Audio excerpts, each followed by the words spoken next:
we have managed to get something quite special. We're going to get to share a view of Grand Place from a very different perspective. Come on through.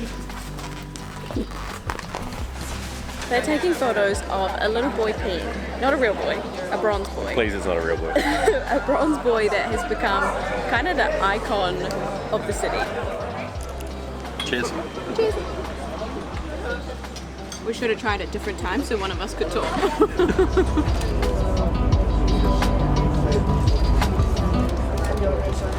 We're making our way to the first stop for us to hopefully get onto these hop-on, hop-off buses.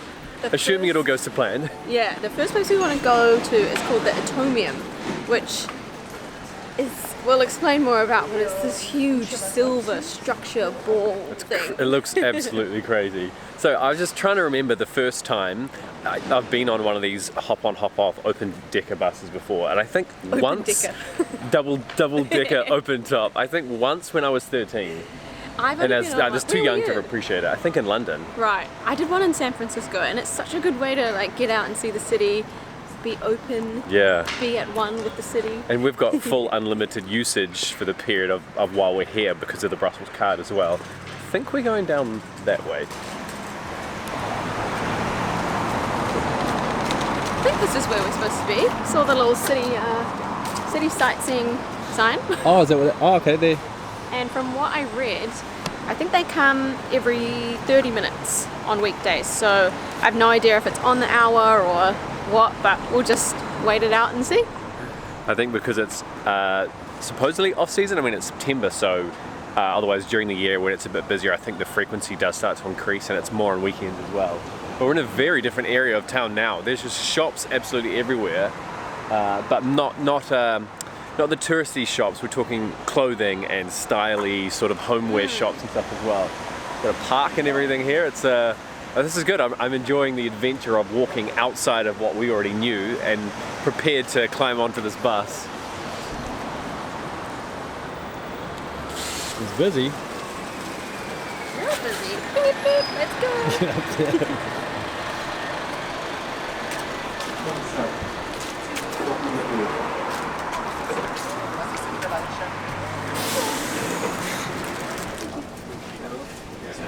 Well, that was really seamless. Super easy. And it took I think we waited for about 15 minutes. It's a shame it is definitely a lot colder today than it was yesterday. It just instantly got really, really cold, so we jumped on and we're downstairs at the moment in the not so exciting part, just to like warm up. You want to do the open top, that's the whole point, but we started moving, so we're just waiting so that we can go and get a spot upstairs. We don't know how long we're going to be, but we've basically got on, you get given a map. You can grab a map. And some headphones as well. So we can listen in. I had a quick listen. There's like you can change between different languages, and then once you go to each of the stops, they sort of explain on a recording. Our next stop we're going to is actually the mannequin piece that we went to earlier, but that's all right. We're just going to have to continue this loop and just sort of people watch as we go.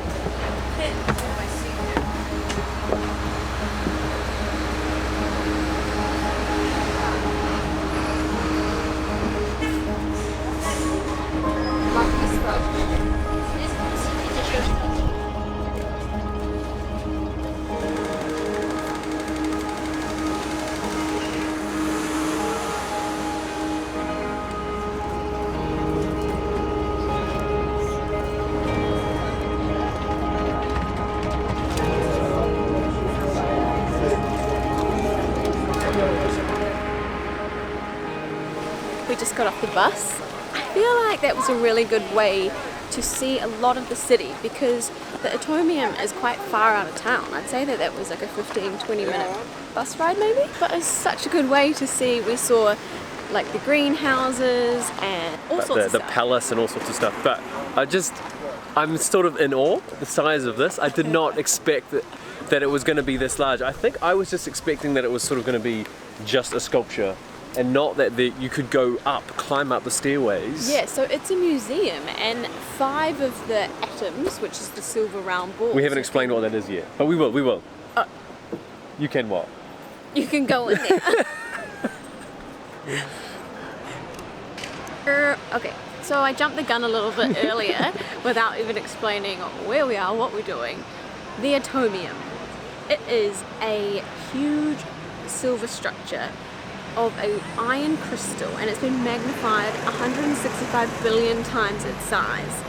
So They it's are the little atoms, is what you were trying to explain. Well, the huge silver round balls that you see are atoms, and it is 102 meters tall. It is giant. So it's just turned into now this attraction, and there is like individual little museums in each of those Balls. spheres, in each of the balls. But it was originally built in the 50s for some sort of a world fair or something, and took multiple years and thousands of people to sort of build and everything. 15,000 people over 3 years. So we've just gone in and bought our tickets. We got, I can't remember, we got 25% discount or something, because we've got the Brussels card as well. So it came to €22 for us both to go in, and we're hoping, we think at one of the top ones, in an upper spot there, that we can sit down and get a drink or a coffee or something. But we're going to actually go inside now that we've explained what this thing is.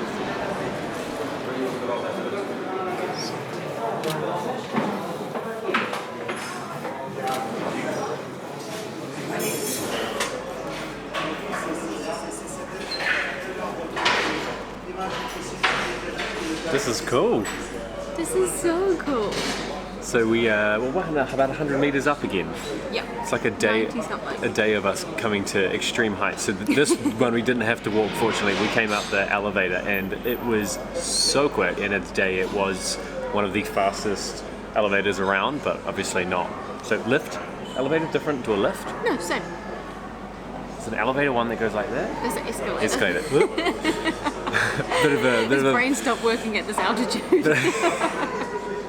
We've walked one level up so we can come to the restaurant and hopefully get some sort of a drink or something. We're expecting prices to be a little bit higher than normal given the view of the situation, and especially when the menu itself is digital. It's not too bad, actually. What are you working with? A latte is for €4.50. Yeah. That's not too bad.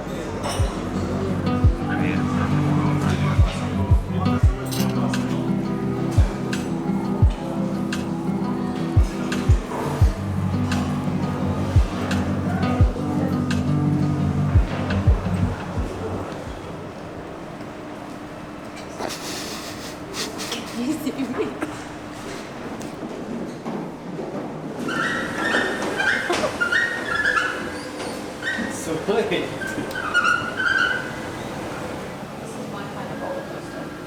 This is your kind of roller coaster. Yeah, you know.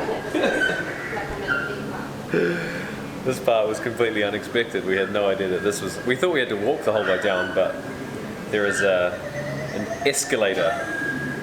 I can get it right this time. There is an escalator, so we've only had to walk a small amount down anyway. Oh, more photos and stuff. So it is like a museum as we come down. There's all these little different bits of photos, and these are reconstructions and buildings, and talking about all of the art that's sort of in this region. The level above was quite interesting, showing some of the photos of when this obviously opened, when it was the 50s, I think it was. You can see it was full of people, and they had these little gondola type. Yeah, gondola almost, taking people up. Go, go, go, go, go. They all became a little bit rushed towards the end there. We saw a bus coming and we sort of made a run for it to make sure that we could get back into town. We really did want to check out Mini Europe as well, which we saw from the top. It's like these little statues of famous landmarks around Europe. It looks very quirky. You can buy the ticket as well. Yeah, we thought about doing that, but we ran out of time. So naturally, we started to get a little bit hungry and decided to come out for food. But first things first is large goblet of beer. So we did all the sweet stuff yesterday. We've done the seafood, and now what I wanted to try is a really popular Belgian dish, which is a beef stew. At least that's what it is to us. It's known as a Flemish stew, but from what I'm reading, the wording of it is carbonade flamande? It's like a rich beef and onion stew that has mushrooms and everything in it. It's the kind of dish apparently that gets passed down from generations to generations. Like everybody's granny has their own recipe that they've sort of taught their mother, and it kind of passes down. From what I've heard, it takes hours to prepare stew and sit there and leave so that the beef can apparently melt in your mouth, but we'll see about that. I'll be the judge of that.